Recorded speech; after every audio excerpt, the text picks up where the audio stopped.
We'll call to order our work session on AO 37 S1 version.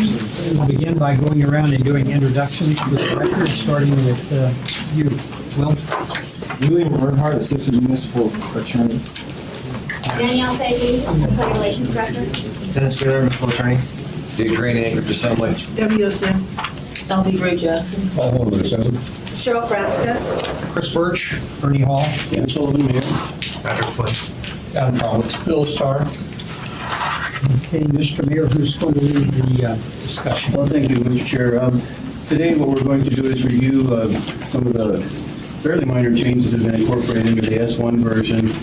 There are not that many, but they reflect some of the things we heard from Assembly members, from the public during testimony, and from the union leadership. So Mr. Earnhardt and Daniel Fagley and Dennis Wheeler will walk us through kind of the key changes. And what you'll see is the ones that are incorporated into the S1 version that are new over the S version are shaded in gray. And so the first one you'll see, I believe, is probably on page 833. So with that, I'll turn it over to Mr. Earnhardt to lead the discussion. All right, I hate to start by correcting you, Mr. Mayor. Page 5 of 30. Oh, 5, okay, sorry. I missed that one. Although this is just a minor change, we've bracketed getting rid of the two hire to kind of clean up just simply the language there, and that's on the provision regarding supervisory employees. And again, this is the test that is consistent with the NLRA, the federal standard. It's consistent with the state standard of what a supervisory employee is, and gives 12 factors in our old ordinance that we've been under to look at the majority of the duties. We've added one more factor, and that is to approve time and attendance, and that's just recognition that the interpretation of policy as to what is qualified leave, what is qualified time, what is overtime, is an interpretation, implementation of policy is a supervisory function. But that is just one of these many factors that we look at to decide if someone's a supervisor. Yes. Mr. Chairman, how do you want to handle questions? Do you want to go through all the changes? I'd like to go through and then handle it the way I have in the past. Okay. And you list that.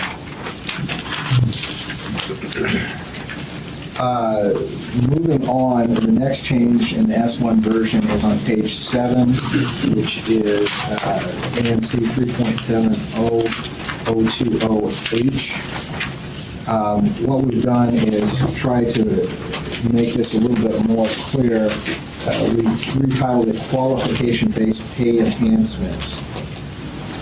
And later on in that section, carrying over to page 8, rather than the word bona fide, we put in recognized and approved. And again, this is the idea that people be paid for skills and education and things directly related to their duties. We've also clarified that the education pay plan that is currently in 330 or a similar plan may continue. There isn't the total elimination of pay enhancements.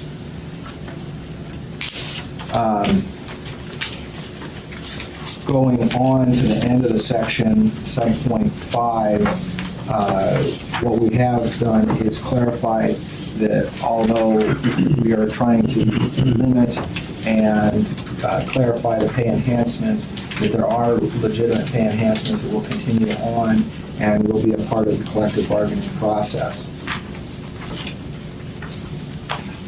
The next change is located on page 12 of 33 under section 370.060. And what we did, this is a listing of the employees under section C that are exempt from collective bargaining. Rather than place the words no matter where located at different points throughout it, it is in the lead section for section C that these employees, no matter where they're located, will be exempt from collective bargaining. We cleaned up the language a little bit under sections 11 and 15 of that section. Subsection 17, we have changed that language from what had been talking about the Treasury Department. And what we're trying to do is, again, this is employees whose function is a payroll function that involves interpretation and implementation of policy. The people who are approving time for other employees would be exempt employees. That's a traditional management right to interpret what those policies are, and that should be outside the bargaining unit. It does not affect every person who has a time card or inputs time or anything like that. The next change going on is on page 20 of 33, and that is in the impasse process, and we're just again clarifying the language that contracts can only be extended 180 days, but if we're coming up on that 180-day deadline, the Assembly will look at the last best offers and shall impose one or the other, that this isn't going to continue on forever. I might just add that that's a stylistic change. Typically, code is written in terms of either being permissive, using the word may, or directory or mandatory, using the word shall. So the purpose there is to take out that word must, to be more in line with typical code writing, using the term shall. Next change on page 30 to 33 under section 370.170, and that's in the FLSA section. Overtime will be at 1.5 times the employee's eligible rate of pay, and what we've moved from there is the regular rate terminology, just because there's been some dispute as to what the regular rate will be. Eligible rate hopefully adds at least a little bit of clarity to that. And I think those are all the S1 changes. Okay, we'll begin with the questions, and what I'm going to do is I'm going to start with you, Mr. Trainee, and just come around the table. So, A question for Dennis. Was this all done in-house, the S1 version? Or was it outsourced? It's all done in-house. Okay. On page 20 of 33A, we've got the Assembly shall impose last best offer. Is that subject to mayoral veto? Yes, So it would take 8 votes that if the mayor vetoes it. correct. Let's say it was the seniority pay. I talked to one employee last night at the employee function we had last night that said 13% of her pay comes from seniority. Would that be, if she gets seniority pay now, does this wipe out seniority pay? So we're talking about service recognition center. Yeah. What we've done is we've grandfathered that in. Forever or until the contract expires? That is grandfathered in forever. Okay. Longevity and seniority have traditionally been grandfathered forever, and there's some legal reasons for that. However, it's the performance pay that will be frozen, PIP or TSP programs. Okay, thank you. That's what I need to know. Thank you, Mr. Chairman. Ms. Sosiander? Going to the FLSA change. You What told, page are you on, Cynthia? oh, I was 30. just- yeah, I think it's 30. There have been some confusion about some specific groups of employees, such as that some MLMP employees and some fire and police about their irregular work week and how that worked or didn't work with LFSA. Am I reading this now that the LFSA standards are related? You're specifically putting them in for calculation of overtime and not necessarily for other aspects? Exactly, and what it's doing is, one, standardizing the time and a half, so there isn't double time and a half. And then the second thing it does is it provides a set of definitions as for eligibility for overtime pay. But things like the 24-hour schedule or the Kelly shift or any of those things are still subject to the negotiated agreement. Very And it's good. not setting in the FLSA. Okay. I also brought up to you a concern that I'd heard from some employees who, I hope I get the terminology right, I don't have my notes anymore, but they went through the service recognition and then it gave notice that they were going to get the incentive pay. And I asked you if you knew if they'd be able to stick with the service, how they were going to be treated, because they were on the cusp between the two. Have you figured that out yet? Ms. Figley can answer the question in the specifics, but the general thing is when they jumped over to the performance pay, it looks like in almost all cases, it actually accelerated the pay increase. They actually did a lot better jumping up there. Okay, but these are employees who hadn't yet received. No, it was, the way the program is designed, if I understand that, not to just jump in there. The ordinance as it's written, it doesn't have any bridge there. As it relates to this particular group, there are members that, when they made that decision, they would have been receiving the increase sooner in some situations where it would bump them up. So they had gotten it in advance before they were getting paid sooner. I think there's a chart that, excuse me, yeah. Yes. This was the end. I have a chart. Okay, well, I don't have to take people's time now, but I'm curious about this. What you would see is that based on the analysis, by someone starting the service rec and moving into PIP, by year 2012, on a cumulative basis, they would have received a 13% raise. Had they stayed in longevity, they would have received a 10.5% raise out by the year 2020. So you can see that they've actually accelerated and received higher pay earlier at a higher amount. Okay. I'm going to talk more about this afterwards, please, for clarification. And one last, okay, thank you. One last, if I can. There's been a fair amount of testimony about how seniority plays in, the chart that showed management, rights, thanks. And I can't even find the page now, but it's fairly early on. It's Page 9. Thank you.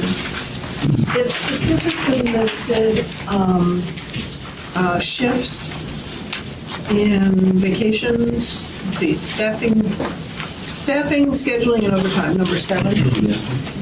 We heard a fair amount of testimony about that, and I thought that I'd heard the mayor say there wasn't an intent to take away the ability to use seniority, say, for scheduling, but there's no language here that says that a collective bargaining agreement can influence any of these. I guess I had hoped that there would be. Did you talk about that? Substantively, we have not changed this management rights section as to how it functions within the law. Wages, hours, and working conditions are the mandatory subjects of bargaining agreement. That's everything. This pulls out these rights for management, and ultimately it's going to come down to the negotiators and the assembly to enforce these management rights for them to play out. And if you look at the management rights, standards for selection, employment, directed supervised employment, take disciplinary action, those are all limited in many ways under the contracts. Okay. We also, and one more, I'm sorry. The evidence texts and records and I thought I heard recognition on the administration that those were employee groups that there was no interest in contracting those out, but I don't see any changes here to reflect that. It's my understanding that one or more assembly members wanted to move those items, so we will have 4 amendments ready for them if that's their wish. Okay, so the administration has no interest in dealing with that topic? It could work either way, but knowing that some assembly members had amendments they wanted to promote, and we would support that, but on that particular one. Well, it'd be helpful to see amendments in advance then, to know if I need to prepare amendments or not. I guess I had thought that the administration, since you had said that you were okay with that, I guess I expected to see some language. It just didn't want to duplicate work because assembly members had already been working on it, so. Okay, Mr. Trini, I'll come back to you. Be helpful to know what amendments people are thinking about before Well, the meeting. Thank We'd you. like to know too, I mean, if people have ones that we don't know about. Are you okay, Ms. Osander? No, but that's all right. Ms. Gray Jackson? Thank you, Mr. Chairman. In answer to Ms. Osander's question, what I'm thinking about is trashing this ordinance. Well, Thank you, Mr. Chairman. I don't have any other questions. Mr. Harmon? Yes, a couple questions. On page 5, as it applies to the definition of supervisor, and I know Mr. Earnhardt had mentioned one of 12 supervisory employee, one of 12 indicators in there. My question would be, how many of those 12 has to kick in before they're before they're, I guess, not eligible to be a represented employee? It's not a simple count them up, and I believe I forwarded on to this one assembly member a copy of a 2006 decision from our ERB that's very short and kind of goes through the process. But what you look at is you look at the 12 now, if this passes 13 tests, and you say, what is this person's primary duty? It could be one of those things. If they're spending all of their time laying off, recalling, and promoting employees, they're a supervisor. But if that's something they do once a year, once a month, they're not a supervisor. However, you can look at all 12. Maybe they do all 12 and they do one, for a day each month. Then they're probably a supervisor, and there is a certain amount of give and take, and ultimately, what is the board going to decide?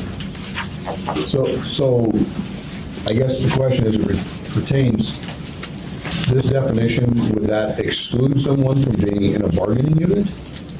That's what- I'm going to ask specifically, police sergeant, fire captain, in some areas, line or field leadman supervisors, as they call them, but they're not necessarily firing, they have no real part of that process, but they do approve time and attendance because that's one of their primary functions every day. They make sure the people are there to work. They tell them, you're going over this area to work. It's one of their smaller functions. This is not appreciably changing this definition. If you had somebody who was spending the majority of their job approving time and attendance, making those decisions, then they might slip into the supervisory definition. But there has not been a substantial change to this definition. If I may, some of these things, as you're asking for, is that the position and requirements, they're looked at in the whole over all of the functions and the amount of independent decision-making, and across the board of these 12 or 13 items. It isn't one particular item that tips the scale. It's a part of an evaluation process. And I'll just go on, it's this language or this process is in place today. In other events or as occurrences happen, there have been cases where a position has moved from AMEA to non-represented and from non-represented to AMEA based off of the same criteria here. It occurs with position evaluation in the whole. It's not a title, it's not, I guess I want to say title, it's not one particular area of directing work, it's looking at the entirety of those functions and the amount of independent decision-makings that are included in that. But what's causing me confusion and anxiety, I'm sure it is for some of the workers in the field, is that what appears to be already adequately covered in the existing language, by adding these two underlined areas, really throws a lot of, to me, it doesn't really add much to the fact. It almost spells out, if you do these things, you're no longer eligible to be in the bargaining unit. And what I'm concerned about is people stepping away from those roles that may be the people we need, stepping away because they're going to be transferred, if you will. Moving on, page 10, ERB. And I appreciate it looks like there was some changes under the underlined section and highlighted. And I think, from my perspective, getting closer.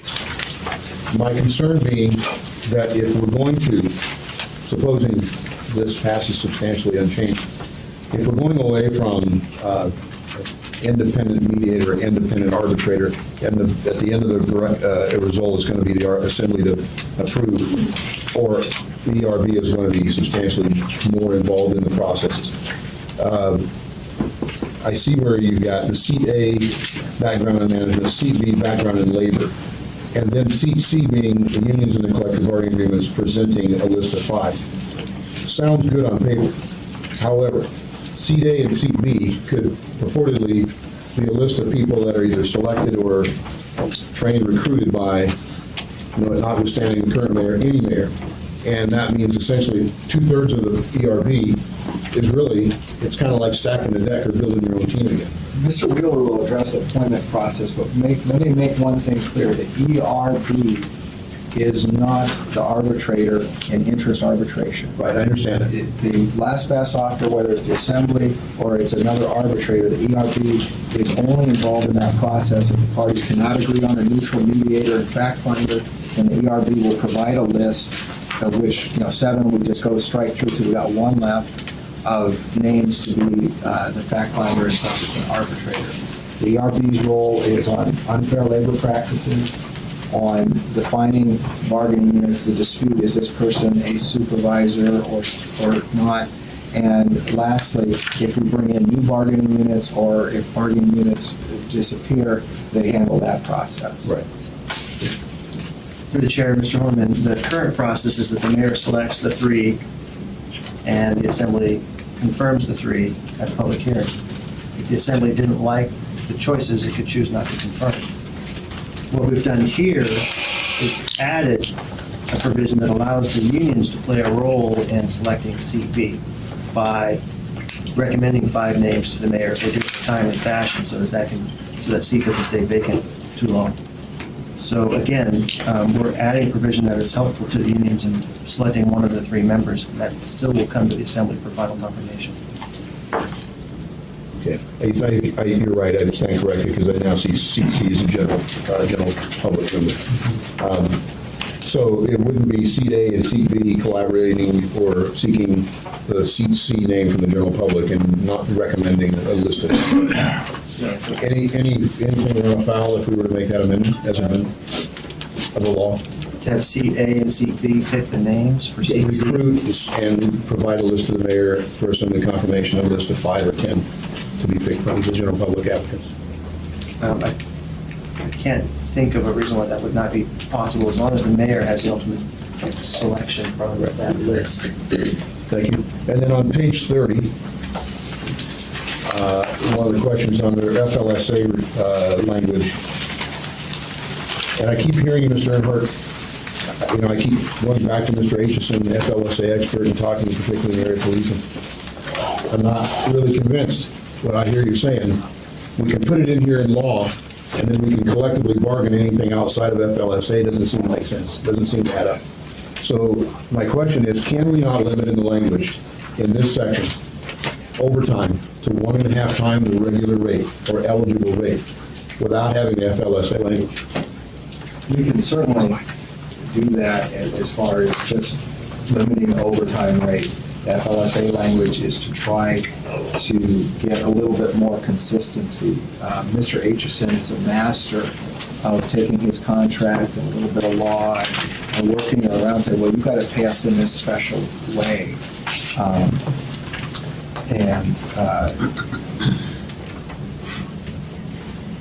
You could easily do that, and that would limit overtime to 1.5.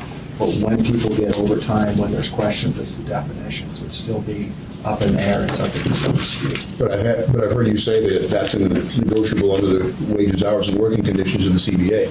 So if we took FLSA out, did that at the negotiating table, limited overtime 1.5, don't we seem to meet the same result? And no offense, Mr. Earnhardt, but I think I'd have to, as you say, master, kind of lean towards that definitions. I would just say, when negotiating the CBA, you just don't even have enough pages to try to define everything, nor do you have enough time to argue about it. Right. The other thing is, it's nice to have a consistency of the case law and interpretations behind the FSLA definitions, rather than coming up with terms of art and our own definitions. So to the extent that we can fall back on these definitions when we need to, that's very helpful to us in terms of managing these contracts year after year after year. That's it for now. Okay. That makes sense. Ms. Fresca. Okay, thank you. Well, going back on page 9, when Ms. Osiander was asking about item number 7 on line 34, about negotiating seniority, is what you said, did you say that that will be subject to negotiation, the use of seniority in scheduling? I think the point there is that sorry, to the chair, Ms. Fresca, I think the point there is that the department heads, especially in police and fire, want the flexibility to schedule. And while they may look to seniority in certain circumstances, they want a lot of other options available to them, including who best fits the need, right? What skill set do they have? What resources do they have? So locking that into code or locking that into an agreement that says seniority only for overtime, for example, is not where this administration wants to go. And so it won't even be a subject of negotiation, is what you're saying? I'm not seeing that as a subject of negotiation at this point. You're not saying that it... I'm not seeing it as. Okay. Okay. Let's see, page 13, line 40. This was a new section. Could you explain again what this changes? It's about 13. Page 13, line 40, item number 17. So We're what trying does to this mean? identify. What does it mean? We're trying to identify a group of employees, not by their department per se, that head, but by their function. And that's the employees that are dedicated primarily to payroll, not in the data entry sense, but in the interpretation of the payroll policies, rules, collective bargaining agreements, and everything that plays into it. That group that is confidential employees or supervisory employees, management employees, and not where they're located or what department they may be actually physically in. So then, how many do you think, is this new, then how many will be affected by this? I would say an additional 6 or 7 or so employees that would be at AU, MLNP, AFP, APD, and transit. All right, thank you. And then on page 30, line 42, regarding the offered area, the question had come up last time about leave and military leave, and the question is, how does the municipalities program compare to the states? I have some information for that, through the chair, Ms. Frasca. As it relates to military leave, the military leave at the state is run very similarly to the municipality. They have, they treat it as a leave of absence. There is a component of their leave that is on a paid time, and then after that, it is an unpaid leave of absence. And that period of time that they get paid, I believe, is a 16.5 days. Remember that these, under federal law, these are recorded as a day's requirement.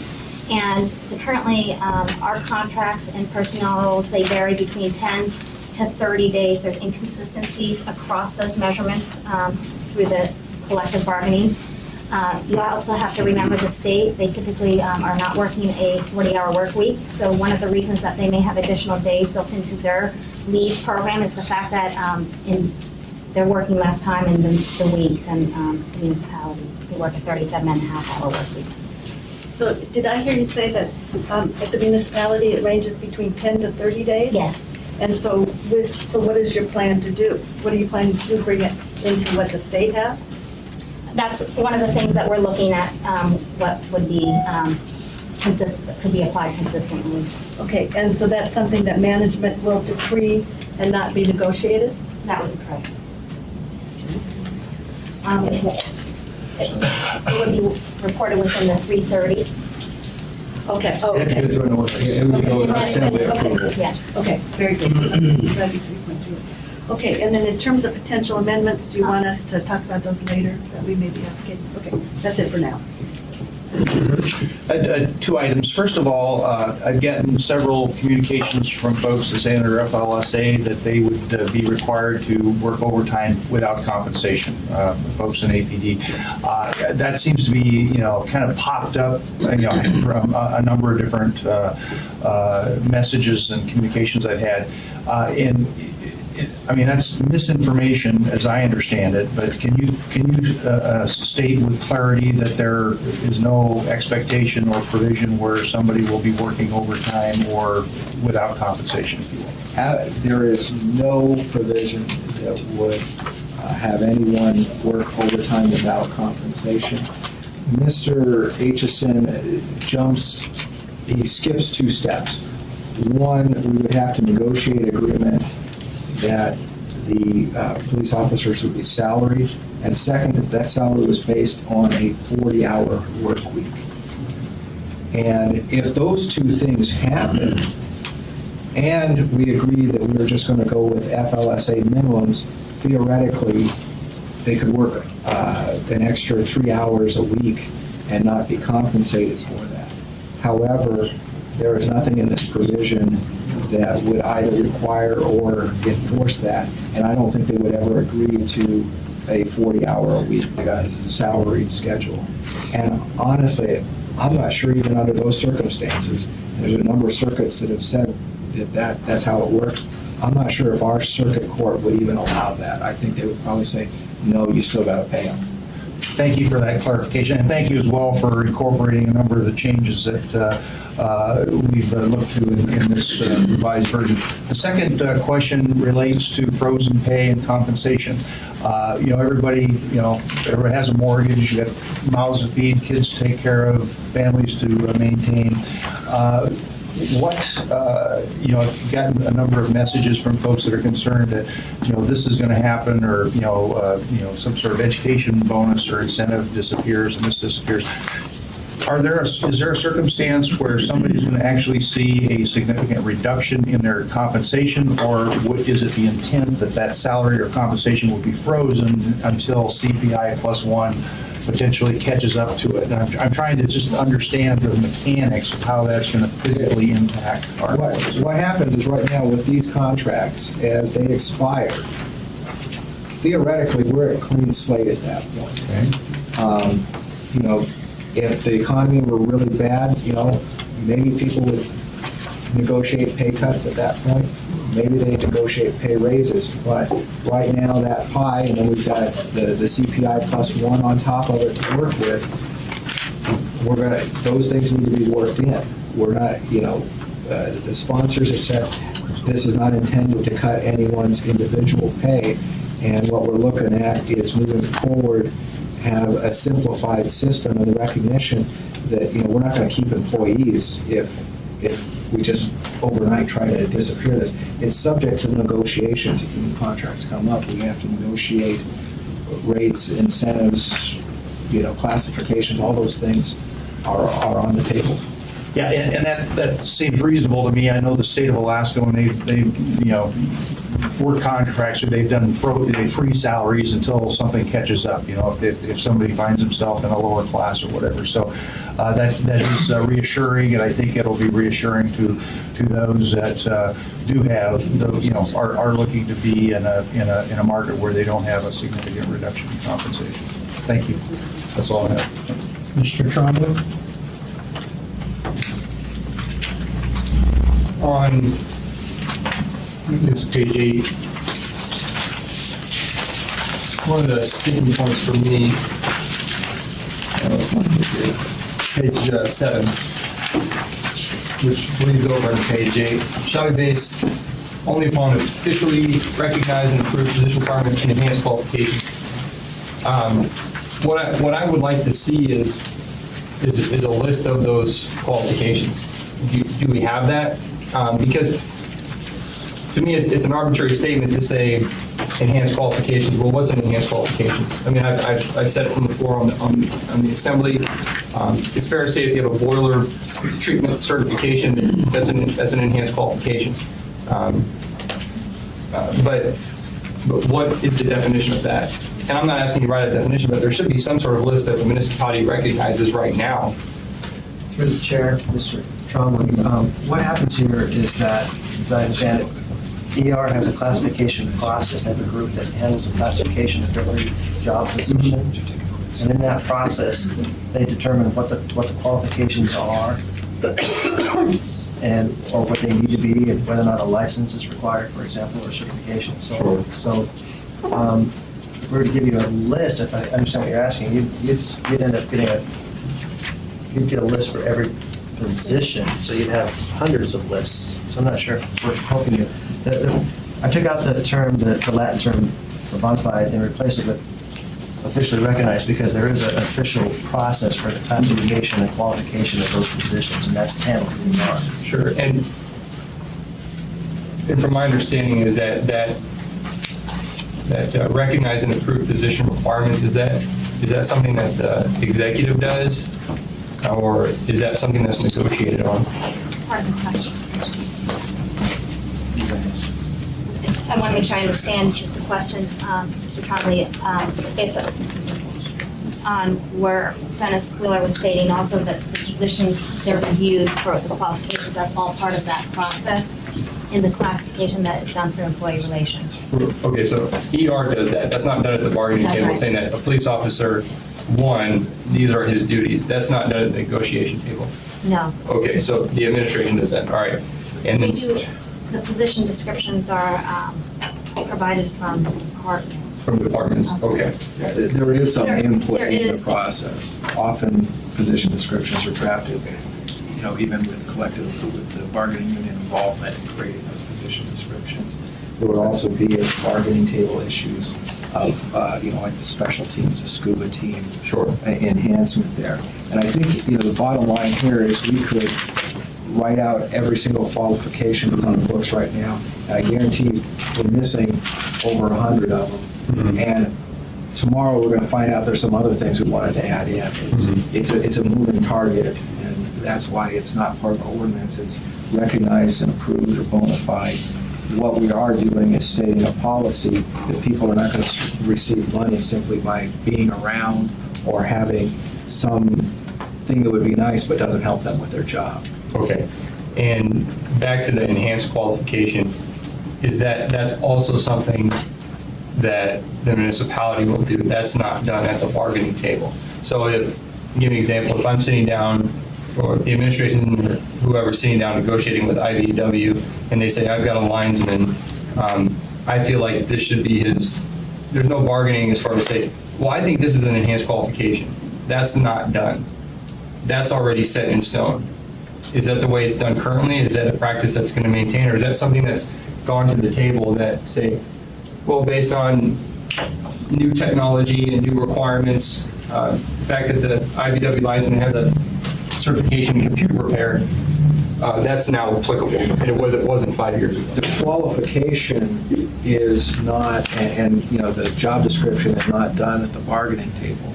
There are times, however, where positions have changed, and that is part of the bargaining process, that this job now is more complicated or harder to find people for or whatever, and that goes into, how they're classified and what the pay rate would be. So that is done to some degree at the table in bargaining. If I may add, this is about the qualification-based pay enhancements. These are Right. the additional That's right. component pieces. And Yes. those would be, but in order to be at the table, they have to be related to relevant and part to your job. I understand. That's all, Mr. Chairman. Mr. Stark? My focus on some of this so far is the confidential employee and the intent sort of to bring that into a tighter definition, where my question relies on how to reconcile the confidential employee definition on page 3 with sort of the exempt station on page 13. And I guess my example would be the employee that signs on to be part of the negotiating team inside the contract negotiations. And I'm challenged because if you say that person can't be an employee, or can't be a member of the union because he's part of the negotiating team. Is that really what we want to do? Because you have that case situation all the time when folks stand up and want to represent their employee group. Not necessarily, the Derricks and the Tom Westcotts and those guys, but the actual employee that sits down at the table and says, The employee that's sitting down at the table on behalf of the union is a union employee. That's not a confidential employee. This is strictly from the point of view of management and anyone who would be sitting at the table for management, anyone who's preparing materials for management, anyone who has access to those materials for management, including the backup materials, and that's where we get into the treasury type things of the people that have access to the budget. But well, only because the definition, though, Will, talks about the bargaining discussion that occurs on the definition on page 3, where they're actively engaged in, I guess, but go ahead, Daniel. Yeah, draw to your attention, Mr. Starr, it's normal course, a negotiated, coming to it, maybe participating in a meeting, that's not their normal course of their duties, and that may not be what their assignments are on a regular, normal course of business. Let me ask you that. I think I understand where you're coming from, Mr. Starr. And, I think we could easily amend it, but this is, the operative language of the definition hasn't changed. Everyone's understood that this is confidential just from the management point of view. Yeah, and I guess that's where we strengthen the language a little bit for that clarification. I don't want an employee to say, well, if I sign on for that role to actively negotiate my contract in representation, then I can't have to pull myself out. That would be obviously foolish. This is absolutely not intended to cover them. It never has, and it never occurred to me that it would. So. Back to the confidential employee discussion on page 13. Is there in management practice then a list? Does somebody know when they're actually becoming a confidential employee, or is it, how does that happen in practice? As a practical aspect, it's handled in this section on pages 12 and 13 as to those departments for the most part. This general confidential employee is much narrower than supervisory, but it does allow that room to designate. The position, when we go in the job classification position description, would classify them as exempt from collective bargaining. It's not a union position, and there may be an administrative position here and there that would be subject to that. Well, in the interest of trying to write good law, and I know Ms. Frasca's taken some of the lead on the evidence text and the records clerks in that discussion, but there may be more folks that have access to a certain database or across the board in other disciplines, not just police and fire. Well, evidence techs and record clerks handle confidential information from the point of view of the public, but they are not confidential employees. I get that, and I guess the point is, when we do an amendment to get that group of employee in there, do we do it this way, or do we just put another comma behind EMS and that like? So that was my question on a list of confidential employees, so that it's not arbitrary to those folks that may get promoted all of a sudden, hey, now I'm a confidential employee. I would just caution you that this is an ordinance that hopefully will be with us for a number of years in the future. And one of the problems with the 1989 ordinance is it spelled out all these different positions. And we've gone through 3 different job descriptions since then. So the more we list out, the less flexibility. No, I don't disagree with that. However, it is a response to some of the concerns and the questions on when you expand the language. For example, I think it was Ms. Prescott talked about line 40 on page 13. Now, is that the expansion of those 6 positions, Ms. Mooney, is that to payroll clerks? Is that where you're headed with that from a legislative intent on that? As opposed to the unit supervisor, I guess supervisor is the wrong word, but just the guy that gathers the timesheets and sends them in, maybe answers the question. That's not their primary duty, because the strengthening language here now, as you said, primary function. Primary function, and what we run into from time to time is, especially with the implementation of Chronos, you read the contract, you read the law, you go, okay, this is how this works as to this leave or this overtime or whatever, and then you find out from these employees that their paychecks are short or whatever, because for the past 10 years out at the department, we've been doing it this way. And we're saying, that's a management function to determine it, and that needs to be brought in now. Okay, that's all I have. Thanks. Mr. Trainee? Mr. Chairman, just a little procedural question. I went through this book, and we don't have this version in here. I appreciate they've given it to us now, but I'm wondering why we didn't have this version when this book was put together. Is the public going to have access to the S1 version at the assembly meeting? Because I think that'll probably be the vehicle the administration wants to use for this ordinance to be approved. If I might, you said the S version or the S1? The S1's not in there. Okay, so the S1 is, I put down in the clerk's office before I came up here, so it should be publicly available as soon as the clerk finishes that process of creating the addendum.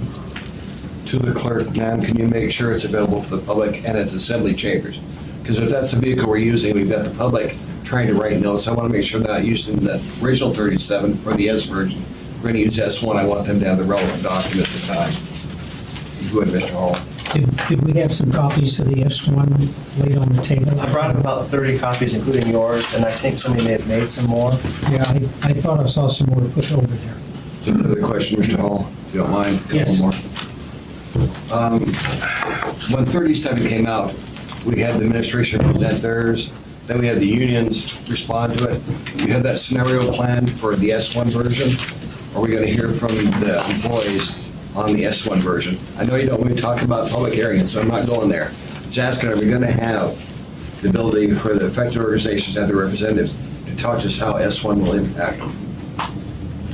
I hadn't given that consideration at this point. Okay. Another question would be on page 10 with the ERB. As I read this, for example, the union's supposed to give the recommendation to the mayor for appointment. Does he have to select the name they give to him, or do they have to give multiple names to he or she, whoever the mayor is at that time? The way this is set up is they present a list of 5 names, and he picks from the 5 names. Could he veto that name if it's approved by the assembly? Let's say we pick Joe Smith, and the mayor has decided he doesn't like that person. Could they in fact veto and then require us to have 8 votes to approve that person? Or does it come back to us again? I'll have to check, Mr. Chairman, don't know the answer to that question. Okay, thank you. That's all, Mr. Hall. Mr. Honor, Couple things. Well, first of all, I'm glad you asked the question, Mr. Starr. There used to be a payroll personnel manager at AP. My understanding is there's no longer. So I think there's 2 clerks, clerk levels, and currently they're represented. And your position, Mr. Earnhardt, was that it's because they perhaps are making interpretations of contractual information based on how they apply the time and leave for pay purposes? Now, I don't want to get into specific positions because quite honestly, I don't know the full extent of their duties or anything else of those particular employees. But that's But what we are that's what we're looking talking at, about. well, what we are looking at is an employee who their primary function is implementing, approving, interpreting in regard to payroll, that they would be a confidential employee and would, well, be an exempt employee. They're not confidential, but it's a specific exemption to move them out of bargaining unit. I think Ms. Mahoney had. Yeah, I'd just like to add to that. I mean, the entire objective is to standardize the governance of how we pay, to ensure that it's standard, it's efficient, and it's consistently applied fairly for all employees. And the way that you do that is you have one payroll manager making those decisions and providing that guidance across the municipality. That is our goal. So the payroll manager would be the person it would apply to, not the clerical entering. For instance, I go back to supervisors, we're going electronic, we're trying to challenge this. It gets to, for instance, a supervisor in the field who goes into, I think it's either Kronos or Telestaff, technically is approving. It's not, they're 100% of their duty, but it's a substantial part. It goes to the function of how we're going to later consistently pay within the bargaining unit. There may be someone in between at the department level, ML&P, APD, AFD, that collects all of those from all the supervisor field approvers. Are you saying that person is so high up in the level of decision-making that they cannot be represented? Is that what this intent is? What we're doing is the person who is making those decisions as to whether that classifies as vacation time or training time or otherwise enforcing. And, just a couple of months ago with Mr. Aitchison, we had contract language that says all comp time will be exhausted before using any other leave. A very clear sentence. According to Mr. Aitchison, well, yeah, but the way you've always done it is you don't do it that way. And what was interesting is no one in this building had any idea that people were not exhausting their comp time. But the payroll clerks had been saying, no, this is how we're going to interpret it. We're going to let people not exhaust their comp time, or they'll use sick leave or use other things before that. So you need a law here to say that you can't just manage that? You have to have a law in here to, well, I don't know how, I guess I don't make the leap of, if I take someone and say, you're no longer a represented employee, that corrects the problem that you just stipulated. I just don't see how that equates. I'm having a challenge with it. It makes that employee in a position where they are responsive to management, not responsive to some other position. Out in, and this again goes down to primary duties and other things. But if this is truly a payroll position where they are interpreting these policies, that's a management function, and their chain of command, their loyalty, et cetera, needs to be over on the management side. They're enforcing the policies, and if there is a problem, then the union needs to grieve it, that they think there should be a change if that's not what the contract says. But the people who are interpreting the contract need to be responsive to management. I would think that, okay, I think that belongs in the management level. I don't, not necessarily seeing how it, anyway. And going back to what Mr. Birch was saying, I didn't hear you, Mr. Earnhardt, say that employees' salary, benefits, pay, PIP, service recognition, whatever, would freeze until eventually catch up. I heard you say that if this passes in this form or something close to it, that in essence, it wipes the slate clean and then the new rules apply. And so someone could lose pay for performance, whatever that percentage is, 3, 4, 5%. They could lose something in the start of the new contract. This doesn't freeze, as Mr. Birch was trying to define, people's anxieties and concerns. Well, this ordinance does one thing. It absolutely states that longevity, service recognition are continued, fully grandfathered in. PIP levels will freeze at those levels earned, with the exception of the annual renewal in some cases. But what I am emphasizing is there is no municipal policy, there is no law, there is no directive anywhere that says at the end of the contract that everything's going to continue forward or be frozen at that level or anything else. So what happens is when the contract comes out, we've got to negotiate a new contract, as we've been doing for 40 years. There's a new contract, we need to set proper pay levels within the constraints of the money available and what will work for the bargaining unit, what's agreed to at the table, what's approved by the assembly, all those functions. So let's say, give an example, so we have a little time. Let's say you've got a bargaining unit that has negotiated away service recognition in lieu of a PIP. That PIP gives them a 5.5% at a certain point in their career if they meet all those objectives.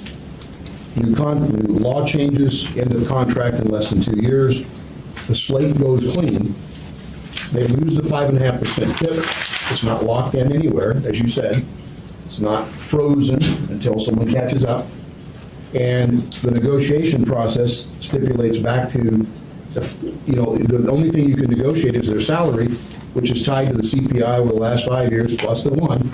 What if it's, just on a hypothetical, what if it's 3%? You get the 4. Now, in my opinion, they lost 1.5%. Well, There's no freezing anywhere. if they had, under PIP, if they had already gotten to the 5.5% level, or most of it's 6.5% at the first level, 13 at the second. If they've already achieved that, they're keeping it.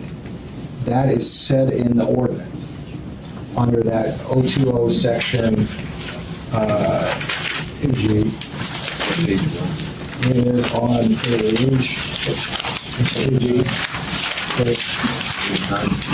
8.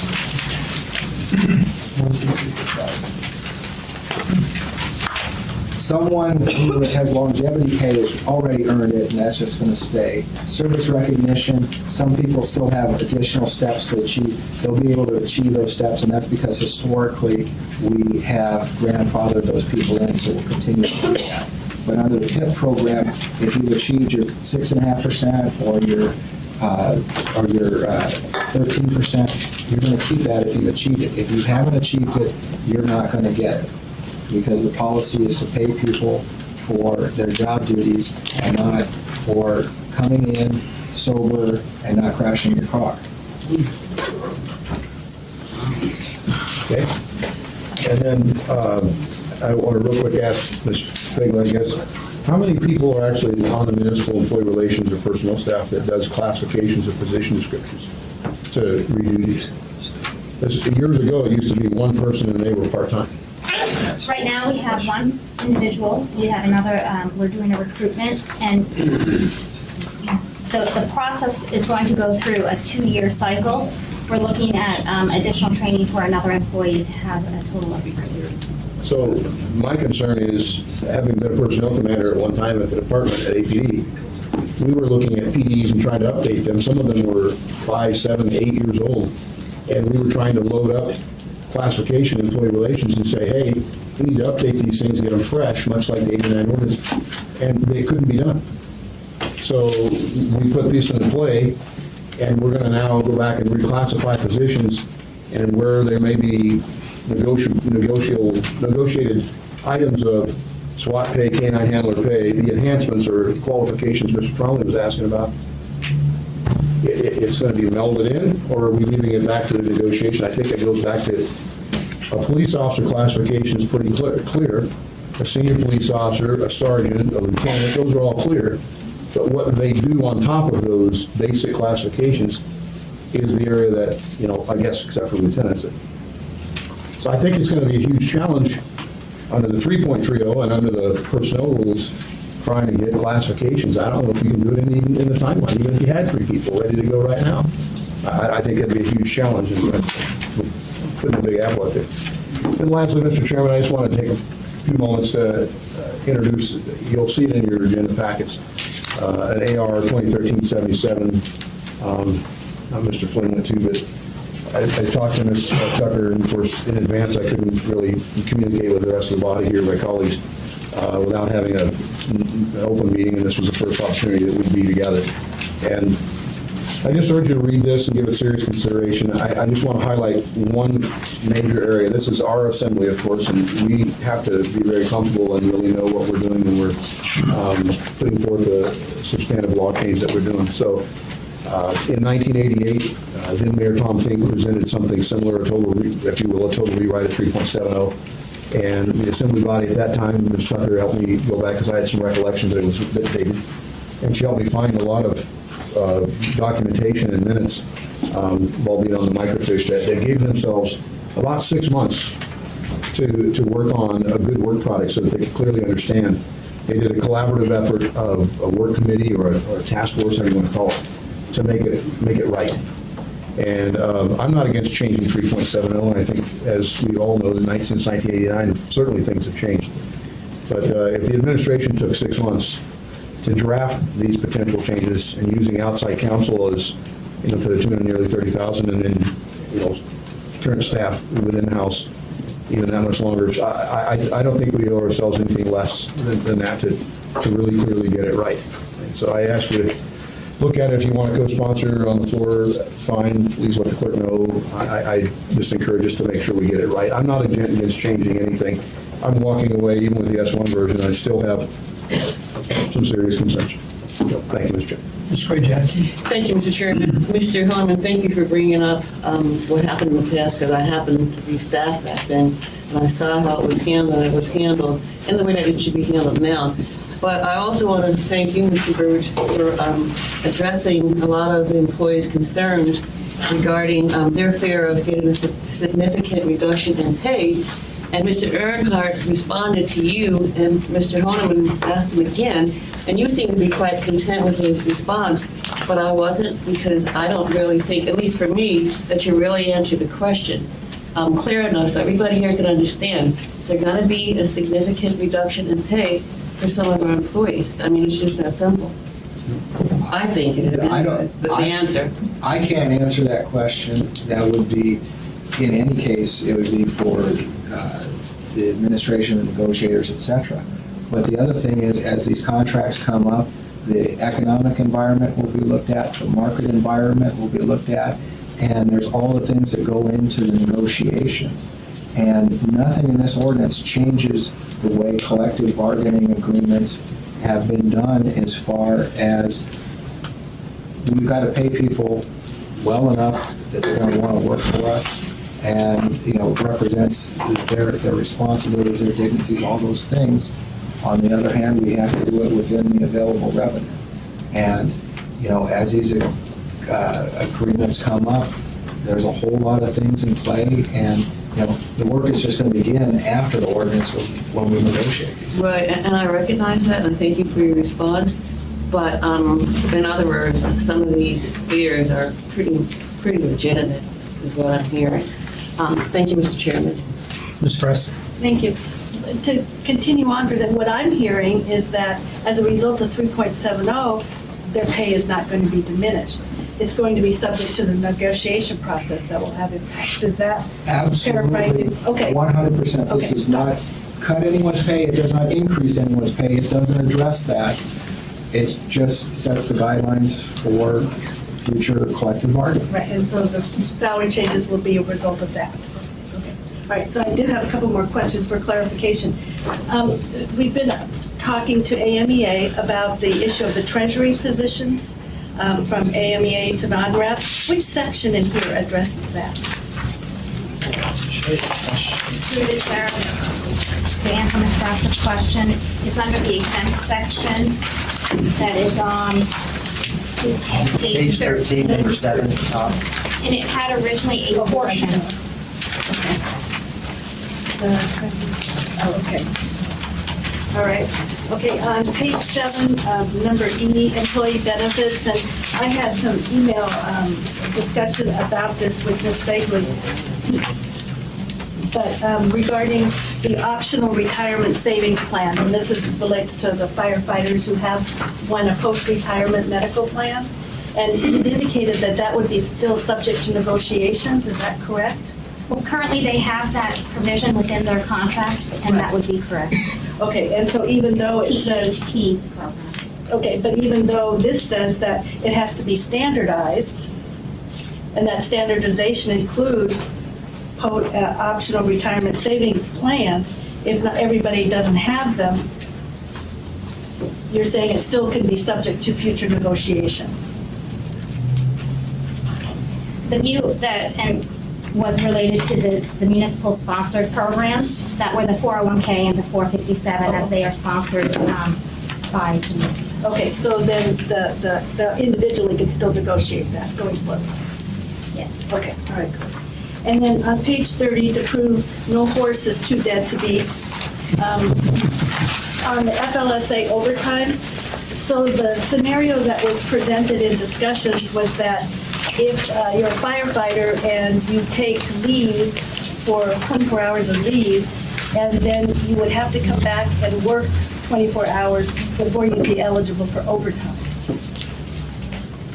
And so that you're taking the leave doesn't count towards as work. Is that correct? That would be a correct interpretation. We're trying Okay. to move to getting more standardized as to work time will only count towards those hours for overtime. Non-work time is not part of that. And so that's significantly different than current practice? Yes. Okay, thank you. That's it. Mr. Training? Good question, Mr. Chairman. Are we going to have a chance to discuss this with the department heads? Because they're the ones that are going to have to implement it. Is there any scenario in which we'll be able to talk to department heads to see how this is going to affect how they handle their labor? Is that not even on the horizon? Mr. Training, I think that's at the discretion of an individual assembly member. Okay, so if we want to have a department head, will they come to this meeting now, or have they been scheduled to come here? I've got some questions for the chief of police. Call. Yeah, we've not scheduled a department head meeting with the assembly. I mean, that's what the municipal manager and the CFO and ER and our legal department, I mean, they manage all the employees and the department heads, so they can speak for the department heads. But an assembly member is always free to contact the department head. We don't have a gag order or anybody talking to our department heads. Thank you.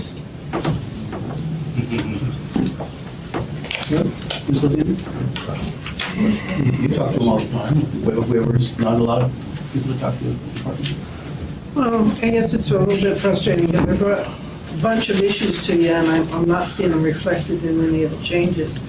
Some of the concerns were, and still are, that it appears that ERB appeal process, judicial appeal process is significantly limited. There's no recognition that I can see of the value of cross-training on educational pay. There's no discussion about the utility of shop stewards to the municipality in terms of dealing with employee conflicts. So I've got a big list, Mr. Chairman. I've just decided it's not worth pursuing right now. Through the chair, if I could just respond quickly on the appeal process, Ms. Ocean. It says final decision, and that was just added. A decision by the ERB is not appealable until it's final. It's redundant under the law. We have not changed the ability to appeal the Superior Court. Mr. Earnhardt, on page 29, line 33 and 34, it says, decisions of the board may be appealed directly to Superior Court only for gross error, which appears to me to be a new limitation on appeals. I was thinking there was going to be an amendment on that.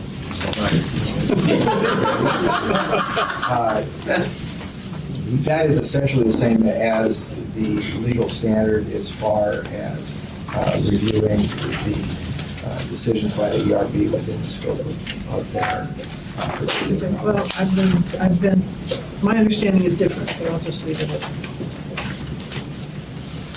that. Do you have any other questions, Ms. Ocean? I'm not interested. Anyone else? I just want to go to Mr. Chairman. At the last public hearing on this, I had mentioned some of the higher end salaries or total compensation packages, and I wanted to apologize to the body and to the people who were there because some emails I've gotten made it sound like everybody was making $300,000+ a year. So I wanted to clarify the record, and I don't know if we can make this attach it to the ordinance, but I wanted to share this with people, and it's actually everybody's, if you just pass it around, Mr. Mayor, it's everybody's total compensation. That way it shows that there is the higher and lower end, and I just wanted to clarify the record, so I just wanted to apologize again for the wrong perception. That's all, Mr. Chairman. Thank you. Mr. Harmon? You know, I want to emphasize just one more time on the AR that I have, and the AM. It's not very lengthy, but it's very important that we get this right, that we give ourselves the time, as Mr. Oceander said, I'll use the phrase again, to give ourselves a little time to breathe. And there is no emergency to change these things this fast. We have a letter that was delivered March 8th, if you recall, that would allow the administration and the assembly to direct the administration to ask for an extension without cost to give us the time to work on this. And with the wisdom of our learned colleagues from the past, they took the time to do it. They got it right, I think. And yes, it's time to change. I'll absolutely admit that there's time to make some adjustments, but I think we have to do it right. Take the time. And I urge you to seriously thank you. Mr. J. and Ms. Rice, I mentioned earlier, Mr. Stark? Well, to that end, some of this was talked about well back when, and I got into 370 changes through the side agreement issue, if you will, as well. When, from Mr. Mayor, the administration's perspective on some of the tweaking in the language changes required for 330 has also been sort of the overall action plan. In fact, of Ms. Nancy Berry-Sarah, in fact, when she gave those work sessions, we talked about the 370 modifications and then the 330. Is it your intent for your administration to start to get out the 330 timely as well? Absolutely. Have we started that yet? We have. Okay, and you'll see drafts of that in 6 months, you suppose, or Well, I think probably sooner. I'll give it to Danielle to answer, but her shop's working on it, legal's working on it. all right. Thank you. Ms. Fresky, you mentioned earlier amendments. Well, some of the ones that I'm working on, and there's been some more that's come out today. One is about the evidence text and records clerks that Mr. Honeman had also mentioned, to add them in under law enforcement direct services. An amendment to manage competition that is clear that the intent is that no collective bargaining agreement preclude the municipality or prohibit the municipality from getting into it as opposed to being a prescriptive. On the payments for services to unions, to be clear that it's intended for more union-specific activities, not the disciplinary type workplace proceedings. And then also still being discussed or thought about is the vote requirement for arbitrator's award. Right now it says 8 votes, and just rethinking that if that's too high of a threshold has been discussed. So that's sort of my list so far, as well as some other things that may have come up today. To talk about that, the 8-vote threshold, and I've had a challenge with that too, Ms. Raska, and unfortunately, I've talked to Mr. Wheeler about it, but we're bound by the charter. And the charter says that the mayor can veto any, pretty much almost any action by the assembly, and it takes 8 to override. And so while I agree that the threshold should be 6, I don't know if there's much to do. Mr. Wheeler did, I think, publicly did distribute that opinion out, because I asked him that exact same question. So I don't know, Mr. Wheeler, if you could send that out again to all the assembly members, I'd appreciate it. But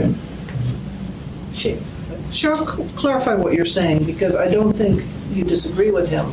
You were talking Right, I'm about... talking about on page 23, It takes 8 votes to ratify the arbitrator's yeah, on decision. line not to 11. veto. Correct.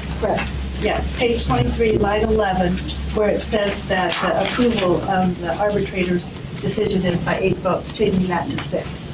right, but my And then if it's point, vetoed, it would take 8. well, that's my point, is that I think that's why there's, well, I'm sorry, He'd still reserve the right in whatever mayor position it was. well, I understand what you're saying. I thought you were saying, that's why I thought the 8 votes was in there, is because you'd have to hit that threshold in case there was a veto. But that was the case, it could be that case for everybody. That's exactly. Okay, Yeah. all right, I apologize, Okay. thanks. And of course, the 8 votes is the standard now for non-binding arbitration approval, as we saw with the plumbers and pipe fitters. So Correct. it's the way it exists now.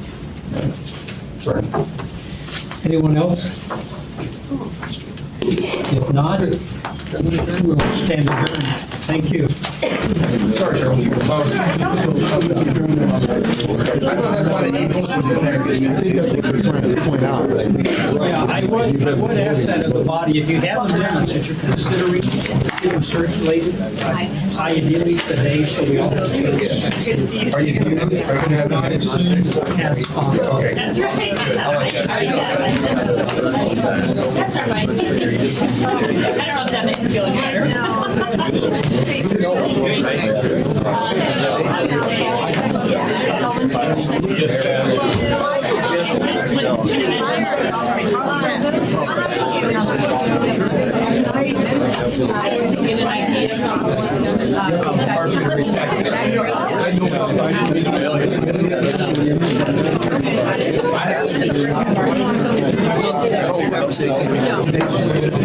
I just saw that. It blew me away. But it's hilarious.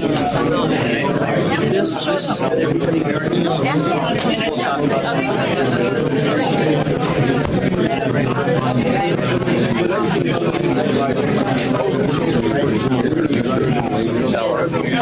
But